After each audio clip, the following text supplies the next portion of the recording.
નમસ્કાર, આપ જોડા છો પ્લેગ્રાઉન્ડ સ્પોર્ટ્સ શો ને હું છું શય શર્મા. દે ધનાધન આઈપીએલ સિઝન ચાલી રહી છે ને સૌ કોઈ ઉપર આઈપીએલ ફીવર જોવા મળી રહ્યો છે. તો આજે આઈપીએલ 2025ની છઠ્ઠી મેચ કોલકાતા નાઇટ રાઇડર્સ અને રાજસ્થાન રોયલ્સ વચ્ચે રમાવાની છે ગુવાહાટીના બારસાપારા સ્ટેડિયમ ખાતે. જો બંને ટીમોની વાત કરવામાં આવે તો બંને ટીમો તેમની પ્રથમ મેચ બંને ટીમો હારી ચૂકી છે. ત્યારે આ મેચ બંને માટે કેટલી મહત્વની છે અને આ મેચમાં કોણ કોની પર પડશે ભારી તે વિશે ચર્ચા કરીશું સ્પોર્ટ્સ એક્સપર્ટ અશોક મિસ્ત્રી પાસે. અશોકભાઈ, આપનું સ્વાગત છે. Thank you so much. તો અશોકભાઈ, આપણે ચર્ચાની શરૂઆત કરીએ તે પહેલા જોઈએ એક રિપોર્ટ. આજે ગુવાહાટીમાં રમાશે પોતાની પ્રથમ મેચ. હારી ચૂકેલ બંને ટીમો રાજસ્થાન રોયલ્સ અને કોલકાતા નાઇટ રાઇડર્સ ટકરાશે. રાજસ્થાન રોયલ્સ અને કોલકાતા નાઇટ રાઇડર્સ બંને મજબૂત ટીમો છે, પણ પોતાના પ્રશ્નો પણ છે. જે રીતે ઇમ્પેક્ટ પ્લેયર તરીકે આવતા ખેલાડીઓનું શાનદાર પ્રદર્શન જોતા સંજુ ફરી એકવાર ઇમ્પેક્ટ પ્લેયર તરીકે આવશે તો કેપ્ટનશીપ રિયાન પરાગ પાસે જ રહેશે. રાજસ્થાન પાસે સંજુ, યશસ્વી, રિયાન, રાણા જેવા ખેલાડીઓ તો છે, પણ ચાલતા નથી તે સવાલ છે. શુભમન દુબે એ પ્રથમ મેચમાં શાનદાર પ્રદર્શન કરી લોકોનું ધ્યાન ખેંચ્યું હતું. તો રાજસ્થાનની બોલિંગે પ્રથમ મેચમાં હૈદરાબાદને 286 રન બનાવવા દીધા હતા, એટલે તેમનું બોલિંગ આક્રમણ સવાલોના ઘેરામાં હતું. ત્યારે કોલકાતા પણ બેંગલુરુ સામે શરણે થઈ ગયું હતું, એટલે તેમની બેટિંગ વિશે પણ સવાલો ઊભા થયા હતા. આ બંને ટીમોએ પોતાની ટીમની ખામીઓ અને ખૂબીઓને શાનદાર રીતે સંભાળી પરિણામ પોતાના પક્ષે કર્યું હતું.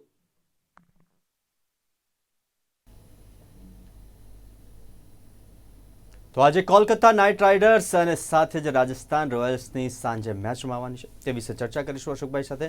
તો અશોકભાઈ, આજની કોલકાતા નાઇટ રાઇડર્સ અને રાજસ્થાન રોયલ્સ માટેની આ અગત્યની મેચ કહી શકાય, કેમ કે આ બંને ચેમ્પિયન્સ બંનેની પ્રથમ મેચ હારી ચૂક્યા છે. ત્યારે આ મેચ કેટલી મહત્વની? તમે બહુ સાચું કીધું કે બંને ચેમ્પિયન્સ ટીમો છે, કારણ કે રાજસ્થાન રોયલ પણ ચેમ્પિયન બની ચૂકી છે કે કોલકાતા નાઇટ રાઇડર્સ પણ ડિફેન્ડિંગ ચેમ્પિયન છે. એટલે આ બંને ટીમો પાસેથી અપેક્ષાઓ ઘણી બધી હોય, બહુ સ્વાભાવિક વાત છે. જ્યારે તમે પરફોર્મ સારું કરો ત્યારે તમારી અપેક્ષાઓ વધી જાય લોકોની, અને એ પ્રમાણે ક્રિકેટના ચાહકોની વધી જાય, એ પ્રમાણે ટીમની પણ વધી જાય. ડિફેન્ડિંગ ચેમ્પિયન કલકત્તા હોવા છતાં પણ જે એની કેપ્ટનશીપનો જે ચેન્જ જોવા મળ્યો, એ કેપ્ટનશીપનો ચેન્જ ક્યાંક ટીમને માફક આવ્યો નથી. જે રીતે ગુજરાત ટાઇટન્સમાંથી હાર્દિક પંડ્યા જ્યારે મુંબઈ ઇન્ડિયન્સના કેપ્ટન બન્યા તો સીધી જે ટીમ છે એ ટોપ પર રહેતી ટીમ સીધી છેલ્લા ક્રમે ધડામ કરતી પછડાઈ હતી. એ જ પ્રમાણે આ વખતે કલકત્તાએ પોતાના જે કેપ્ટન છે બદલ્યા. શ્રેયસ અય્યર હતા, એની જગ્યાએ અજિંક્ય રહાણેને બનાવ્યા છે. હવે ક્યાં તમે કરોડો રૂપિયામાં ખરીદાયેલો શ્રેયસની વાત કરી અથવા તો ત્યાંથી ગયા અને ત્યાર પછી જે અજિંક્ય રહાણેને લાવવામાં આવ્યા છે એની જે પેકેજ વેલ્યુ અથવા તો એની જે કિંમત ગણો એ કેટલી છે, તો આપણને એમ ખ્યાલ લાગે કે આસમાન જમીનનો ફેર હોય જ્યારે, અને એ ટીમના ખેલાડીને તમે એક ચેમ્પિયન ટીમ ચલાવવા માટે કહો તો ક્યાંક થોડુંક અજુગતું તો ચોક્કસ લાગે. એટલે અજિંક્ય રહાણેનું કેપ્ટન તરીકેની જે કૌશલ્ય તો હશે, એમાં કોઈ સવાલ નથી, કારણ કે વર્ષોથી ક્રિકેટ રમે છે. ભારતીય ટીમની કેપ્ટનશીપ કરી ચૂક્યા, એટલે એવું નથી કે એમની પાસે કેપ્ટનશીપ એબિલિટી ના હોય અથવા લીડરશીપ કેપેબિલિટી ના હોય. પણ સવાલ અહીંયા એ છે કે એક ખેલાડી કે જે ખેલાડીને આ મોટી જવાબદારી સોંપવામાં આવી છે એ તમામે તમામ ખેલાડીઓ પાસેથી કામ લઈ શકવાની ક્ષમતા ધરાવે છે. ક્ષમતા ભારતની ટીમમાંથી કેપ્ટન બનીને ભારતના ખેલાડીઓ પાસેથી કામ લેવું અલગ વાત છે. અહીં આગળ તમારી પાસે મલ્ટિપલ કન્ટ્રીઝના ખેલાડીઓ છે. You got West Indians, you got Australians, you got English people. તો આ બધાની સાથે તમારે સમન્વય સાધીને તમારે કઈ રીતે તમે ટીમને આગળ વધારો છો, દેટ બિકમ્સ વેરી એવિડન્ટ. એ તમારી કાબેલિયત જે છે, કાબેલિયત ત્યાં દેખાય. પણ પહેલી વસ્તુ છે કે પ્રથમ મેચની અંદર જ આજે શ્રેયસ અય્યર જો કેપ્ટન હોત આ વખતે તો કોઈ વાંધો નહોતો, કારણ કે ગયા વખતે કેપ્ટન હતા ને આ વખતે કેપ્ટન છે. હવે આ જે અજિંક્ય રહાણે છે was in some other team, now he is brought back in this team. એ ગયા વખતે અહીંયા કેપ્ટન પણ નહોતા, રમે પણ નહોતા. એટલે ખેલાડીઓ સાથેનો સમન્વય સાધવાનો અથવા તો ટીમનો એક બોન્ડ બનાવવાની જે મહત્ત્વની જવાબદારી, એ બોન્ડ બનાવવામાં ક્યાંક સફળ ના થાય અથવા તો શરૂઆતના તબક્કામાં લર્નિંગ પ્રોસેસ જેવું આપણને લાગે. એટલે અહીંયા આગળ કલકત્તાની ડિફેન્ડિંગ ચેમ્પિયનની પ્રતિષ્ઠા પણ બચાવવાની છે અને સાથે સાથે પહેલી મેચ હાર્યા પછી બીજી મેચમાં કમબેક કરવાનું છે. એટલે અહીંયા જોવા જાવ તો બંને પોતાની રીતે બંને ટીમો સારામાં સારી ટીમો છે અને સારામાં સારું પ્રદર્શન કરેલું છે. ટોપ રેન્ક ટીમો છે, ટોચની પણ આવી છે, રનર્સઅપ પણ રહી છે, સેમિફાઇનલ સુધી પણ પહોંચી છે. તો બંને વચ્ચે પણ હવે પ્રતિષ્ઠાનો જંગ છે કે ભાઈ કલકત્તા નાઇટ રાઇડર્સે જો આ વખતે ચેમ્પિયનશિપ મેળવવી હોય અથવા તો પોતાની પાસે ચેમ્પિયનશિપ જે રિટેન કરવી હોય તો they have to work hard અને એ કામ કરવા માટે એ લોકોએ મહેનત કરીને મેચને જીતવી પડે. અહીંયા સારું કામ એટલે મેચ જીતવાની છે, બીજું કોઈ એનું સારું કામ રહેતું નથી. ઇટ્સ નોટ અબાઉટ પોલિશિંગ ઓર તમારા સંબંધો સાચવવાની વાતો છે જ નહીં. બીજી તરફ રાજસ્થાન રોયલ્સની પરિસ્થિતિ એટલી બધી ખરાબ છે કે રાજસ્થાન રોયલ્સ સામે એટલા બધા રન માર્યા છે હૈદરાબાદે કે રાજસ્થાન રોયલના બોલરોનો આત્મવિશ્વાસ છે ડગી ગયો, જેમ કે ચાલે. જોફ્રા આર્ચરની બોલિંગમાં 76 રન 4 ઓવરમાં માર્યા હતા. હવે તમે વિચાર કરો કે આ રીતે જેની પીટાઈ થઈ હોય અને જે રીતે આખી ટીમની અવદશા થઈ એ મેચની અંદર, I think no doubt batters have played well. હું એમ નથી કહેતો કે બેટર્સ બરાબર સારું નથી રમ્યા. 286 અને 240 તો એમણે પણ માર્યા હતા. તો ક્યાંક ને ક્યાંક રાજસ્થાનને એક આંચકો, એક શોક લાગ્યો મોટો. એ શોકમાંથી they have to come out of that અને એટલા માટે they have to prove themself કે નહીં અમે સારી ટીમ છીએ, અમારા બોલર્સ પણ સારા છે, અમારા બેટર્સ પણ સારા છે. બેટર્સ હેવ પ્રૂવડ કે 244નો સ્કોર કરી આપ્યો એમણે, but bowlers are yet to prove અને સારામાં સારા બોલર્સ એ તે વખતે ધોવાયા છે. એટલે ક્યાંક આ એક વસ્તુ બહુ મહત્ત્વની બને. કલકત્તાની વાત કરો તો જે રીતે વરુણ ચક્રવર્તી અને સુનિલ નારાયણ જે રીતે ધોવાયા છે એ પણ બહુ મોટા સવાલો ઊભા કરી જાય છે. તો બંને ટીમોને પોતાની બોલિંગ અને બેટિંગ બંને પ્રૂવ કરવાની છે. That is number 1. સેકન્ડલી બંને ચેમ્પિયન રહી ચૂકેલી ટીમો છે. They have to come to the expectation of the people. આજે લોકો એમની મેચ જોવા જાય તો શા માટે જાય, તો એ બહુ અગત્યનું છે. આજે ગુજરાતની ટીમ ગઈકાલે હતી, ગુજરાતના મેદાન ઉપર જો હારી જાય તો લોકોને જોવાનો ઉત્સાહ ઘટી જાય. સિમિલર વે અત્યારે આ બંને ટીમોએ પણ એક ચેમ્પિયન ટીમ છે એ પ્રકારની રમત બતાવવી પડશે. એટલે બંને કેપ્ટન્સ છે they R eager two perform અને પરફોર્મ કરીને ક્યાંક આ જે કહેવાય ને કે એક લોક થઈ ગઈ છે ટીમ કે ભાઈ પરાજય થયો છે એમાંથી બહાર નીકળે. બેમાંથી એક ટીમ તો કન્ટિન્યુ કરશે જ કારણ કે બંને ટીમો હારી છે. તો એ જોવાનું રહેશે કે કઈ ટીમ કન્ટિન્યુ કરે છે અને કઈ ટીમ આજે જીતે છે. અશોકભાઈ, બંને માટે તો આ મહત્વની ટીમ છે. હવે રાજસ્થાનની વાત કરીએ તો રાજસ્થાન માટે રિયાન પરાગને કેપ્ટનશીપ આપવામાં આવી છે અને સંજુનો ઇમ્પેક્ટ પ્લેયર તરીકે ઉપયોગ કરવામાં આવે છે. તે કેટલો યોગ્ય? શું ટીમને નુકસાન થઈ રહ્યું છે? પહેલી વસ્તુ તો એઝ અ પ્લેયર તો એ રમે જ છે, એટલે એઝ અ કેપ્ટન એ નથી રમતો. એને આંગળીનું કંઈક ઓપરેશન કેવું છે એટલે 3 મેચો સુધી એ નથી રમવાનું એવા સમાચાર છે. અને ઇમ્પેક્ટ પ્લેયર તરીકે રમવા આવે છે. Means he is able to play well અને ઇમ્પેક્ટ પ્લેયર તરીકે સારી બેટિંગ પણ એને કરી છે. જ્યાં સુધી ટીમને ફાયદો થતો હોય, જ્યાં સુધી ટીમને સ્કોર બનાવવામાં સરળતા રહેતી હોય, સુવિધા રહેતી હોય, ત્યાં સુધી ઇમ્પેક્ટ પ્લેયરનો ઉપયોગ કરવો બહુ સાહજિક છે. અને એમાં સંજુ સેમસન જેવો એક અનુભવી બેટર એને તમે બાજુમાં મૂકી ના શકો. તમે જુઓ ઇમ્પેક્ટ પ્લેયર ગયા વખતે એટલું બધું જેને કહેવાય કે એવી જમાવટ નહોતી થતી, પણ આ વખતે ઇમ્પેક્ટ પ્લેયર્સે બહુ શાનદાર પ્રદર્શન કર્યા છે. આશુતોષ શર્માએ જે રીતે બેટિંગ કરી અને જે રીતે ટીમને જીતાડી ઇમ્પેક્ટ પ્લેયર હતો. ગઈકાલે જે રીતે બોલિંગ થઈ વાઇશક કરીને એની જે બોલિંગ હતી એ ઇમ્પેક્ટ પ્લેયર હતો કે જેણે જીતાડી ટીમને. તો ઇમ્પેક્ટ પ્લેયર તરીકે ઇવન સંજુએ scored well in the previous match as a impact player. તો માનું છું કે ઇમ્પેક્ટ પ્લેયર તરીકે જો ટીમનો સ્કોર બનતો હોય, રન્સ બનતા હોય તો દેર ઇઝ નથિંગ રોંગ. અને બીજું કે ટીમમાં સાથે તો સંકળાયેલો છે જ. ભલે રિયાન પરાગ ઓફિશિયલી કેપ્ટન હોય ફોર સમ મેચીસ, પણ બેક ઓફ ધ માઇન્ડ તો જે આમાં શું થતું હોય છે જય કે રાતોરાત કોઈ પરિસ્થિતિઓ બદલાતી નથી હોતી. એક પેટર્ન જે હોય એ ટીમની એક થિંક ટેન્ક એ વિચારે કે ભાઈ આપણે આ ટુર્નામેન્ટને કઈ રીતે રમવાના છે, તો આપણે આ રીતે રમીશું. પહેલાં ટોસ જીતીએ તો પહેલાં બેટિંગ કરીશું, બોલિંગ કરીશું, આ ખેલાડીઓ આપણું ટીમ કોમ્બિનેશન રહેશે. લગભગ નક્કી જ હોય. એમાં કેપ્ટનનો બહુ મોટો સે હોતો નથી ને કેપ્ટનનો સે હોય તો કેપ્ટન પોતે ત્યાં હાજર જ છે. તો હું માનું છું કે અહીંયા નુકસાન જતું નથી ટીમને. ઓનફિલ્ડ જે ચેન્જીસ કરવાના હોય એમાં ડેફિનેટ વાત છે કે રિયાન પરાગે ઘણું બધું શીખવાનું રહેશે. કારણ કે જે રીતે 286 રન હૈદરાબાદની ટીમ ફટકારી ગઈ છે એમની સામે, એટલે એને રિવાઈવ કરવા માટે એના બોલર્સનો બહુ સારી રીતે ઉપયોગ કરવો પડશે.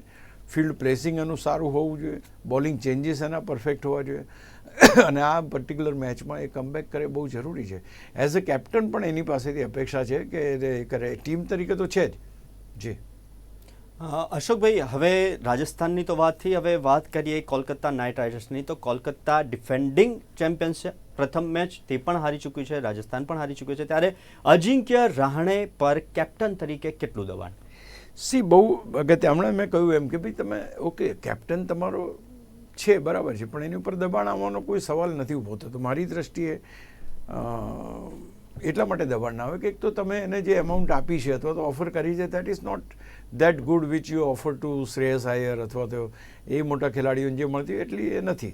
એને એક જવાબદારી સોંપવામાં આવી છે એક ઇન્ટ્રીમ પ્લેયર તરીકેની, ઇન્ટ્રીમ કેપ્ટન તરીકેની. કારણ કે વેંકટેશ આયરને આ લોકો કેપ્ટન બનાવવા માગતા હતા, but he has been made vice captain, એટલે હજુ પણ એને શીખવાનું છે.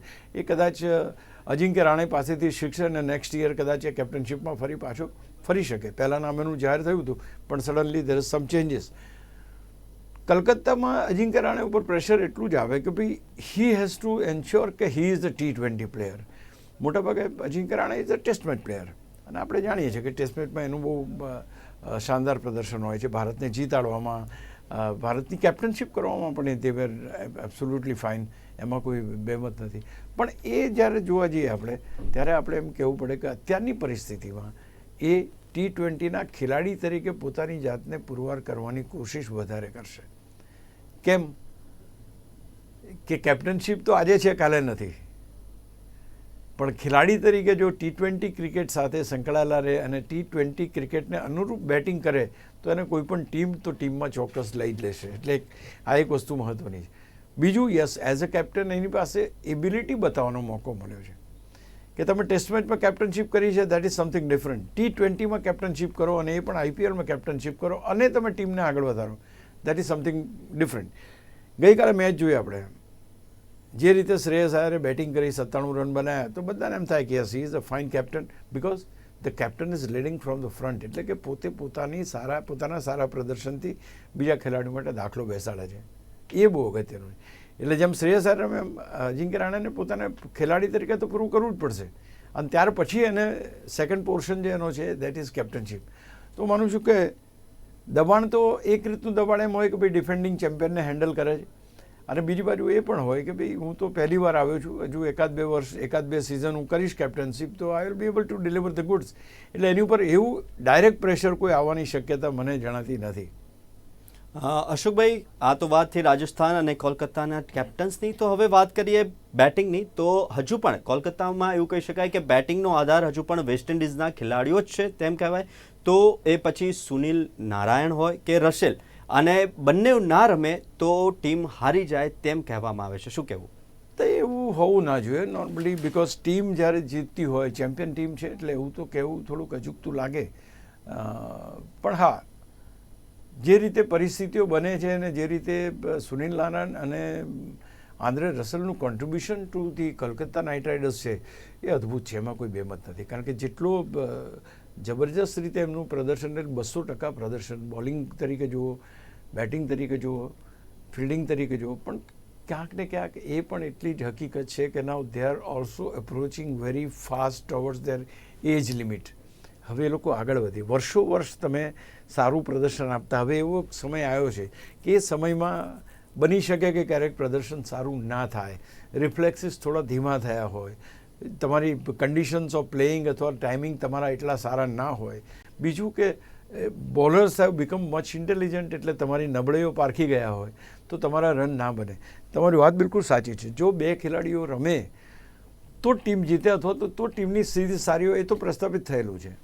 એનો અર્થ એ થયો કે તમારી પાસે આજે બાકીના ખેલાડીઓ, ડીકોકનું કોન્ટ્રીબ્યુશન શું છે, સુનિલ નારાયણના કેટલા રન બને છે, રાણે પછી વેંકટેશ આયર જે ફોર ફ્યુચર કેપ્ટન તરીકે આપણે પ્રોજેક્ટ કરીએ છીએ, એનું કોન્ટ્રીબ્યુશન શું છે. He is a very good allrounder to my knowledge, he is a very good batter also. But એ વેરી ગુડનું લેબલ લાગવાથી કોઈ ફેર નથી પડતો. ભાઈ તમે રન કેટલા બનાવો છો, what you are contributing for the team, that matters.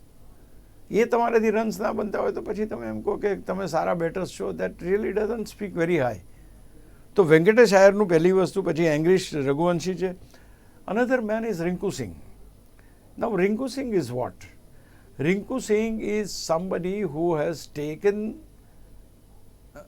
the match from Gujarat Titans after hitting 5 sixes consecutively. 5 છગ્ગા મારીને મેચ જીતાડનાર ખેલાડી તરીકે લાઇમલાઇટ થયો. ત્યાર પછી કઈ મેચમાં એનું પ્રદર્શન ઉડીને આંખે વળગે રહ્યું એવું થયું? તો આ એક બહુ જ મોટો સવાલ છે કલકત્તા માટે, કારણ કે કલકત્તાના જો રસેલ ના ચાલે, સુનિલ નારાયણ ના ચાલે, જો તમારી પાસે વેંકટેશ આયર ના ચાલે અને તમારી પાસે રિંકુ સિંઘ ના ચાલે, તો તમારી ટીમમાં ચાલે એવો કોઈ ખેલાડી છે જ નહીં. આ બહુ જ મોટો સવાલ છે. છેલ્લી 5 T20 મેચ રિંકુ સિંઘ રમ્યા છે, he has hardly made any runs. હવે તમારો એકદમ સ્ટાર પ્લેયર કે જેને માથે બેસાડીને ફેરવ્યો છે, હવે એ ખેલાડી તમને જો રન્સ બનાવી ના આપે તો સ્વાભાવિક રીતે ટીમમાં પણ એક યાદ થાય કે ભાઈ હા, આ ખોટું થઈ રહ્યું છે કરીને. તો અહીંયા આગળ એના ઉપર પણ દબાણ છે. આંદ્રે રસલની આપણે વાત કરી, આપણે સુનિલ નારાયણની વાત કરી, આપણે વેંકટેશ આયરની વાત કરી અને આપણે સિંઘની વાત કરી. તો આ 4 ખેલાડીઓ જો પરફોર્મ ના કરે તો ક્યાંક ને ક્યાંક રિંકુ સિંઘને પણ બહાર બેસવાનો વારો આવી શકે છે. અશોકભાઈ, હવે કોલકાતાની બેટિંગની વાત કરી તો હવે રાજસ્થાનની બોલિંગની વાત કરીએ તો રાજસ્થાનની બોલિંગની સામે હૈદરાબાદે 286 રન બનાવીને ચોંકાવી દીધા હતા. તો કોઈ ફેરફાર થવાની શક્યતા ખરી? નહીં, ફેરફાર કરતાં they will have to, their bowling coach will have to give some advice. બહુ સારી એડવાઇસ આપવી પડશે એ લોકોના બોલર્સને. કઈ લાઇન લેન્થ એ કરે છે. જોફ્રા આર્ચરે જે રીતે બોલિંગ નાખી છે, આઈ બિલીવ કોઈ પણ બેટ્સમેન હોય એને ચોગ્ગા છગ્ગા તો ફટકારે. સૌથી મોટી વાત એ છે કે અત્યારના તબક્કે જ્યારે દરેક ટીમો એ છગ્ગા મારવામાં જ માને છે, દરેક ખેલાડીઓ સિક્સરો મારવામાં જ માને છે, તે વખતે તમે ટુકડા બોલ નાખો કે લેગ સ્ટમ્પની બહાર બોલ નાખો તો હું નથી માનતો કે એક બહુ સારી લાઇન અને લેન્થથી તમે બોલિંગ કરી રહ્યા છો. તમે બેટ્સમેનને ઇન્વાઇટ કરો છો કે તું છગ્ગા ચોગ્ગા માર, તો એ ક્યાંક ને ક્યાંક જે આખી પરિસ્થિતિ આવે છે એ પરિસ્થિતિને ક્યાંક રોકવાની જરૂર છે. ત્યાર પછી તમારી પાસે થિક્સાના છે. Now Theekshana is very successful in the previous editions, પણ આમાં નથી ચાલતા. પણ એની જગ્યાએ એમની પાસે એક હસારંગા કરીને શ્રીલંકાનો ઓલરાઉન્ડર છે. હું માનું છું કે હસારંગાને આજના દિવસે એ લોકો ચાન્સ આપશે, બિકોઝ ધ પોઈન્ટ ઇઝ કે થિક્સાના ઇઝ ઓનલી સ્પિનર, એટલે કે એની જે એક જ એબિલિટી છે, જ્યારે Hasaranga is a world class allrounder. એ બોલિંગ પણ સારી કરે છે, એ ઇક્વલી બેટ્સ વેલ. તો એક એ ફેરફાર થઈ શકે. બાકી તુષાર દેશપાંડે, મોટાભાગે તુષાર દેશપાંડેના રમાડશે, પણ અહીંયા સૌથી મહત્ત્વની વાત છે કે તમારા જે ટોપ ક્લાસ બોલર્સ છે, ખાસ કરીને જોફ્રા આર્ચરની આપણે વાત કરીએ કે મહેશ સિક્સાને, સંદીપ શર્માની વાત કરીએ, તો they have not been able to bowl well. એમની લાઇન લેન્થ એમને સુધારવી પડશે અને ક્યાંક આજે કમબેક કરવું પડશે કે આ ટીમ સામે, આ બોલર સામે. Again Sandeep Sharma is also playing since many years, એટલે એની પણ જે બોલિંગ છે મોસ્ટ નોન બોલિંગ, એમ કે ભાઈ અહીંથી આવી રીતના મૂવમેન્ટ થાય, અહીંથી આવી રીતે રવાય. તો આ પરિસ્થિતિ જોવા જાઓ તો તમને અહીંયા આગળ પણ ફેરફાર, પણ અહીંયા પાસે ફેરફારની કઈ શક્યતા છે એની પાસે. એટલે અહીંયા ખાસ એક ફેરફાર હું જોઉં છું, થિક્સાનાની જગ્યાએ હસારંગા આવી શકે છે. બાકી ફારૂકી છે, તુષાર દેશપાંડે છે, સંદીપ શર્મા છે, દે હેવ ટુ બોલ ટુ ધેર એબિલિટી, અને એક સારું પ્રદર્શન રાજસ્થાનના બોલરોએ કરવું પડશે. કારણ કે સૌથી વધારે રન બનવાનો જે એક વિક્રમ બન્યો છે, એ વિક્રમ ક્યાંક બન્યો હોય તો આ બોલર્સને આભારી છે.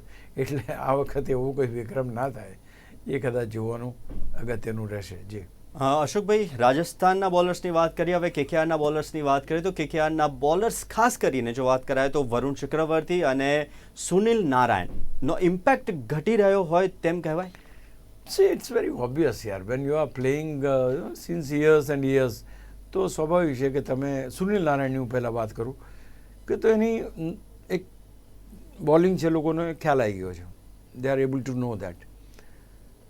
Varun Chakravarthy is mystery bowler તરીકે ચેમ્પિયન્સ ટ્રોફીમાં શાનદાર રમ્યો, બહુ સરસ પ્રદર્શન કર્યું, બટ ઇન ધ મેચિસ એ જે પહેલી મેચમાં એને જે રીતે ધોવામાં આવ્યો અથવા તો જે રીતે એની બોલિંગમાં સ્કોર કરવામાં આવ્યો, ઇટ વોઝ ટ્રેમેન્ડસ, અનબિલિવેબલ, કે આટલા છગ્ગા એને પડે અને આવી રીતના એને ધોઈ નાખે કોઈ. તો એનો માટેનો બહુ જ મોટો એ સવાલ છે, કારણ કે બીજા કોઈ ખેલાડી તો ક્યાંક રમી લે છે. વરુણ ચક્રવર્તીને પોતાની જે ઇમેજ છે કે ભાઈ એ મિસ્ટરી બોલર છે, કંઈક નવું કરે છે, એ ટકાવવા માટે વિકેટો લેવી જરૂરી છે. સુનિલ નારાયણ અધર ફેક્ટર એ પણ છે કે હા, એમને બોલિંગ ટ્રેક એવી મળે કે સ્પિન થતી બોલિંગ મળે તો અલગ વસ્તુ છે. બાકી હું નથી માનતો કે આ જે બોલર્સ છે એ બોલર્સમાં કંઈ વધારે પડતો સુધારો થાય. હા, હવે તમારી પાસે બાકીના પ્લેયર્સ છે, આજે ઇમ્પેક્ટ કેવી રીતે બને કે વરુણ ચક્રવર્તી 1-2 વિકેટ લે તો ઇમ્પેક્ટ બને, કે ભાઈ આંદ્રે રસેલ વિકેટ લે તો ઇમ્પેક્ટ બને. વિકેટ્સ પડતી નથી અને રન્સ વધારે લીકઆઉટ થાય છે. એટલે લાઇન લેન્થ અને ડિરેક્શન પહેલી વસ્તુ. બીજી વસ્તુ કે તમારી fielding, the fielding has been seen as very lethargic. આપણે એમ સમજી શકીએ શરૂઆતની મેચો છે એટલે આવી લેથાર્જિક ફિલ્ડિંગ જોવા મળી શકે, બટ અધરવાઇઝ ફિલ્ડિંગ પણ એક મહત્ત્વનો ભાગ ભજવે છે. એટલે રાજસ્થાન અને KKR બંને પોતાનું ફિલ્ડિંગનું સ્તર પણ સુધારવાનું રહેશે જ અહીં આગળ, એ વાત તો ચોક્કસ છે જ, કારણ કે એની drop catches can take over the match from you.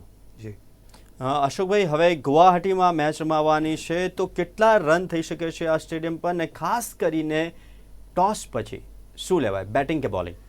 C બધા હવે તો એક ફેશન થઈ ગઈ છે કે ભાઈ પહેલાં બોલિંગ લઈ લો કે જેથી કરીને સામેની ટીમને કેટલા રનમાં આઉટ કરવી એ પ્રમાણે રણનીતિ ઘડીને તમે ચેસ કરી શકો. એટલે પહેલાં ચેસનું એ છે, પણ હું સ્ટીલ આઈ ફીલ કે ટોસ જીતીને પહેલાં બેટિંગ લેવાનો એડવાન્ટેજ પણ છે. ફ્રેશ વિકેટ ઉપર તમે જ્યારે બેટિંગ કરતા હો તો યુ આર મોર કોન્ફિડન્ટ, અને એ વખતે તમે 180થી, અને હવે બીજું IPLની જો વાત કરો તો IPL 2025માં it is very much evident કે સ્કોર 250થી વધારે બનાવવો પડે. આજે ગુજરાતની અંદર પણ 170-180નો સ્કોર બનતો હતો, ગઈકાલે 240ની ઉપર જતો રહ્યો સ્કોર.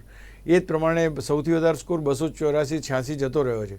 હવે 300 રનની બધાને ફિકર છે. એટલે હવે જે પહેલાંના ધારાધોરણ હતા એ બધા ભૂસાઈ ગયા.